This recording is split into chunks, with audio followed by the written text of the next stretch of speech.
Ladies and gents, in this video, we're going to cover the 10 undeniable principles of appointment setting, of sales in general. Everything I wish I had when I got started in the sales game. I've been in the high-ticket sales space for about 9 months now. One of the largest personal brands out there. And I've been an appointment setter. So I've set about 500 appointments since starting with them. Just crossed $1 million in revenue from closed sets. So I'm still figuring it out, but I know a thing or two and made a little list for you guys about the 10 principles I wish I knew. So number 1, authenticity. This is very important because the whole high-ticket sales space is getting very sophisticated now. People know what they're signing up for. They know when they book a call, there's a salesperson. They know there's a discovery, and there's fake rapport at the beginning, and then a discovery, and then a pitch, and it's a sales call. And if you are following a script, this word track it can't be broken, and you're just being like everybody else, it doesn't end well. And I should first define authenticity in my eyes is the same person you are when you're hanging out with your boys on a Friday, or you're with your girl, or you're with your family on Thanksgiving, and when you're on a sales call. It's all aligned. Now, definitely you're going to be a little bit different when you are with the boys and you're with grandma at Thanksgiving and you're with that liberal cousin at Thanksgiving. You're going to be a little bit different, but the person is the same. And if you are putting on a sales hat and then taking that sales hat off every day, that is a big issue. And I'll give you an example of when I fucked this up. So when I was starting out, making calls, scrolling sales advice, and I see Jeremy Miner. I see his opener, and I'm like, wow, okay, that's good. I should try that. And yeah, hey, this is just Daniel Edwards with XYZ. Shuffle some papers, and the guy literally said, "Nice try, Jeremy Miner," and he hung up. And it's nothing against Jeremy Miner. I mean, he has mastered that. It's authentic to him, but it's not authentic to me, and it didn't work for me. And I found that very, very quickly. The way I pick up a phone is, Garrett, how's it going? What's going on? And you need to be the same person you are, and obviously within structure. You don't want to be too left field, but you got to be aligned. And it's the most important thing because sales is all about that connection. It's about listening. It's about hearing people and having that human connection. You don't get that with a script and with putting yourself in a box, and it's very challenging when you start sales because you're told all this information. You got to follow the script. You got to say it this way. You did this wrong, and oftentimes you put yourself in that box, and you want to take all this feedback. You want to take the frameworks, listen to other people's calls, the best reps on your team, take all this feedback in, and internalize it, but then lead with your authentic self, not leading with these scripts and all that stuff. So that's number 1. Number 2 is your internal equals your external. Similar to the first point, but everything you do in your personal life, every single thing, is a direct reflection of how your sales calls will be.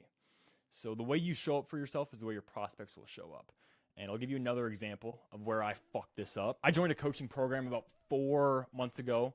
Awesome program. And I was sold before I booked the call. I want to join this program, and everything went well. Get to the end of the call, and I'm like, yeah, I'd like to do a split pay on that. I'll split that up. It's like $6K. I had the money. And the closer didn't push me. He was like, yeah, we can do that. So I did a split pay. And then I was like, yeah, whatever. This is good. It's a great program. And the next week, I get the exact same shit from people. Oh, it's a lot of money. I don't know if that's within the budget. I need to really split that up. I'm like, why are people saying that? It's because I had that energy in my personal life. It's with everything. It's with how you treat people, how you talk to people, what you do when no one's watching, what you do as your internal self is how you show up on calls. And it's so important to audit yourself and just most importantly, stay true to your word. Whatever you say, you don't need to be any certain person. You don't need to follow this morning routine or even give up any vices. But if you know there's a vice in your life, you know there's something you shouldn't be doing, and you tell yourself not to do it, you have to stick with it. That's the most important thing. So you can still do all the bullshit as long as you're not telling yourself, and you know internally if you should be doing that. It's very, very important that you get your internal aligned. Number 3, assumptions are the enemy. Jake, my mentor, taught me this. Shout out Jake if he's watching. Assumptions are truly the biggest enemy. And another example, early on when I was just starting, talking to this guy from Australia. It's a B2B offer that I sell for. 8K is a starting point up to 6. And this guy, he had no business, no real job. If I remember correctly, his internet, I remember, was cutting out. He was in like some spotty area in Australia. First 5 minutes, it was like, this guy's a DQ, like completely unqualified. And I kept talking to him, kept asking questions, and I found out he was a man on a mission. He had a story, he had energy, he had every reason to start this business, and he was absolutely committed. And he ended up refinancing his mortgage, and he piffed. It was a 30-minute set call. It was a long set call I took. And completely unqualified. I remember listening to that back, and I had no clue. It was an assumption I made in the first 5 minutes, but I just kept going.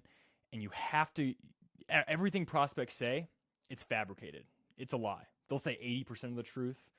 No one's going to say how much pain they're in or how much of a struggle it is. Everyone wants to be, it's fine. It's kind of annoying, but it's fine. And you cannot take anything for granted. And it goes the opposite direction. People that are making 30K, they'll tell you.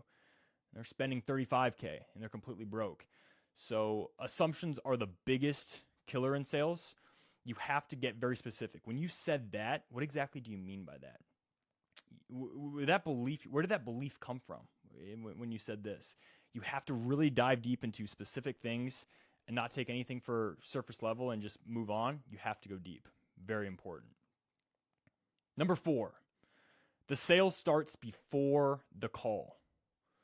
Okay? And we want you to look at this like a spectrum from 0 to 100.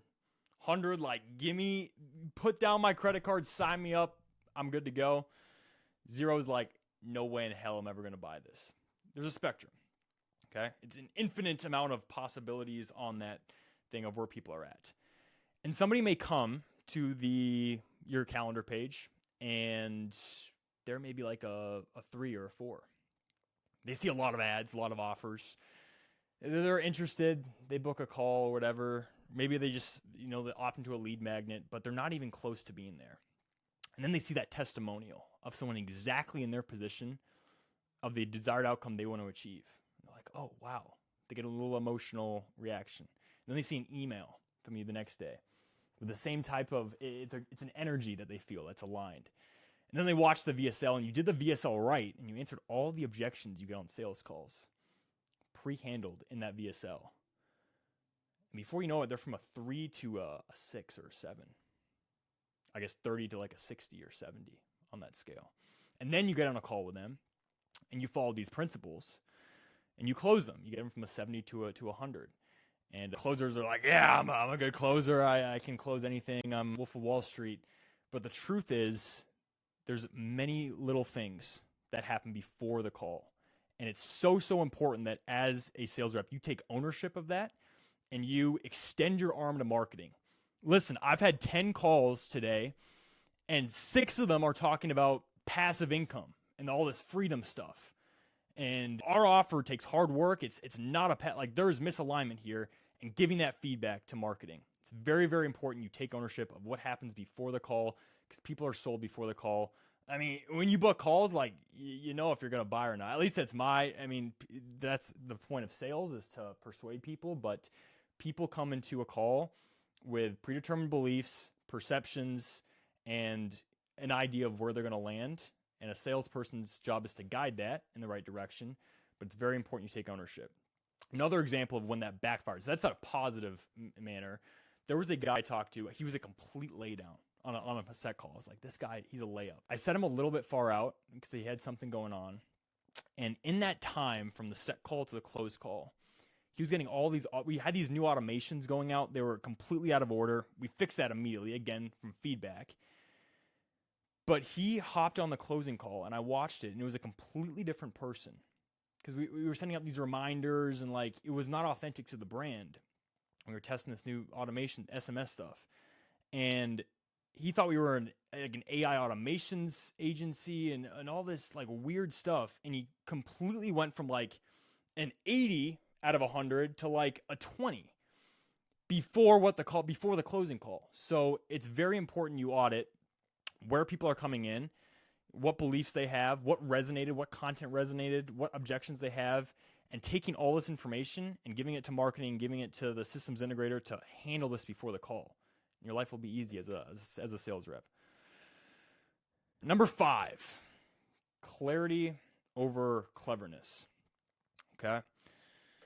It's very important that you don't ramble, especially when you're starting off in sales. You want to feel good. At least I did. Again, I'm speaking from personal experience. You want to feel like, yeah, I know what I'm talking about. I'm an expert.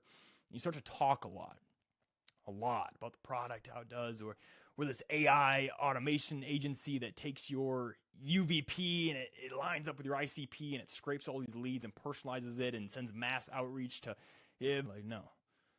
We help you get 20 to 30 qualified appointments on your calendar, and we guarantee 3 to 5 to 10 of those will close, whatever it may be, with our proven system. That's it. We've done it for this person in your exact situation. We've done it from hundreds of other people in your exact same situation. It's not new to us. That's it. Okay, and successful people, they don't care about all the little details. They just care, like, have you done this before? Can I trust you? Are you a good person? Do you know what you're talking about? Like, cool, let me pay. So don't get into the weeds. Be clear about everything.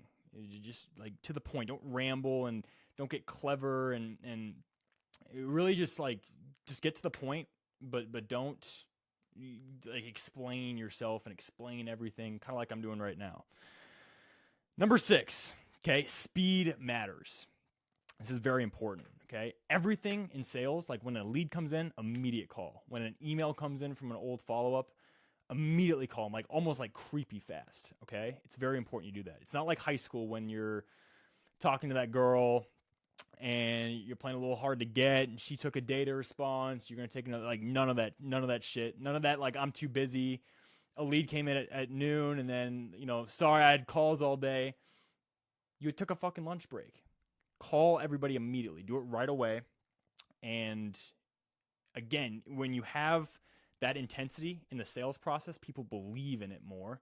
It's like, yeah, wow, you called me quick. Yeah, we move quickly here. So when you said this, you get right into it. And they're like, if this is what the setter is doing on the team, this is what the closer's doing. I can't imagine what the fulfillment's like. This is the culture. So move quickly. Same with setting appointments. Like quickly. Today, tomorrow, next 72 hours at the latest. When you set, past 72 hours, most of them no-show, okay? Move quickly. Number 7, this is a good one. You've never heard this before. My closer told me this. He knows who he is if he's watching this. You must have spiritual alignment with your founder, with your company, with your offer, with your product. Spiritual alignment. And the reason I say that is because you have to speak with so much conviction and passion. You have to think, it's like all of us fast forward 10 years ago of what we know now about Bitcoin when I was 14 years old, and you don't have any money, but you're telling your parents, you have to buy Bitcoin. You have so much conviction. And if there's even a little bit of unalignment with the founder's messages here and he believes this and you believe this on the sales team and then fulfillment's down here, it doesn't work. It'll crumble and then you'll struggle with sales and you'll blame marketing and then it's just all. So there needs to be alignment, and it's very important because when you're starting out in sales, you kind of take whatever job you can get. You reach out to people. Can I work for you? Can I start here? And you kind of take whatever you get. It's the most important thing that you are aligned with who they are, what the product is, everything that you're about, that you're selling, and it'll make sales way, way easier. It's a nightmare when you're not aligned. Nightmare. Don't do it. You must be spiritually aligned. And I mean, regardless of your spiritual beliefs, my other mentor, Dylan Rich, awesome mentor. He had really opened my eyes to this, but you have to pray to God that you can help the people that you are speaking with every day. And if you don't have a good product, again, it comes to the internal where like you cannot perform, you cannot sell, it's not fun, you're not making it's just a nightmare. So you get the point. Number 8, and this goes on number 7. The avatar is you. Okay? And what I mean by this is if you're selling, let's say, fitness coaching, you better be in the gym too. You better be following a fitness plan too. You better understand macros and calorie deficits and your workout splits and all that stuff. If you're selling finance stuff, you must understand what's happening in the market, what Trump's doing here and all this stuff. You have to have an understanding and you have to be the avatar. Ideally, you've been through that transformation yourself. So when somebody is struggling with something, you've been through that exactly and you are guiding them. You understand their pain points 3 or 4 levels deeper. And you don't need to be an absolute expert, but you have to be committed to learning everything about that sector, everything about the industry. Who are the big players? What's the history? Where is it the future of it? How's AI affect? Whatever it may be, you have to understand everything and be obsessed with it. The best salespeople are obsessed with their sector, their industry, and they can speak with that conviction. Very, very important. Number 9, the 3 A's. Another one of my closers taught me this. Acknowledge what they said, associate that with an identity, and ask a clarifying question. Again, this is to guide the prospect to a sale. We're not pushing. We're not pulling. Okay? We're not convincing. And I'll give you an example of this. So let's say somebody is like, yeah, so I've been in business for 25 years. I'm an expert in my field. Like I really, really get great results. We have awesome clients. Everyone gets great results, but like we're just not getting sales coming in. Like not enough leads, not enough calls, all that. You got to acknowledge what they said. So, wow, so you have been in this industry for 25 years.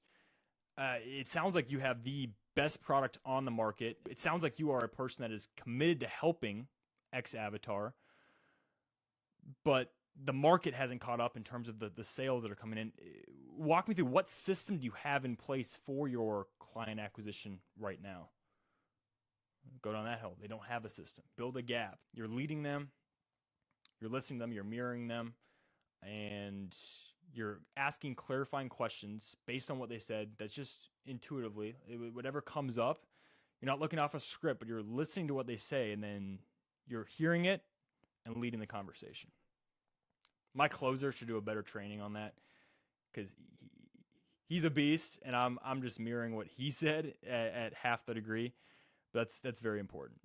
Number 10, and this is probably the most important, is focus on the inputs and not the outcomes. And I know that's cliche. Everyone says that, but sales will eat you up and spit you out, and just it'll be a roller coaster. You'll have amazing days where you think you are the richest person ever and you start spending money. Been there.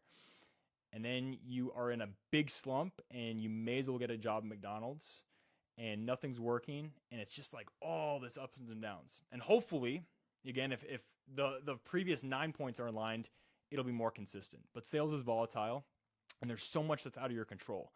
I remember I called a guy right after the California wildfires. His house got burnt down. Told me to fuck off. And I'm like, I don't blame you. If my house got burned down and a salesperson called me, I would probably do the same too. Maybe I'd say it a little bit nicer, but you probably do the same thing too. Everybody is going through the different things. People are going to ghost you. People are going to say they're going to join. They're going to be absolutely in, and they fall off the cliff. And you have to focus on just the inputs. What is in your control? And there's a lot that's in your control. How many dials you're making, how many conversations you're having. Are you reviewing your calls? Are you listening to other reps' calls? Are you getting feedback? Are you working on your internal? All these things that you can control. And the most beautiful thing is that when you do everything in your input and you do everything that you can control, and then let's say it doesn't work out, like it just wasn't the right offer, you can leave that offer. You can go to your manager whatever, after 30 days, 60 days, 90 days, a year, and show those inputs and parting ways because the outcomes didn't come after 3 months of doing the inputs. And you can feel good about yourself, but you're not quitting because leads were bad or some external excuse when you know you didn't do the work. So that's all I got. Peace.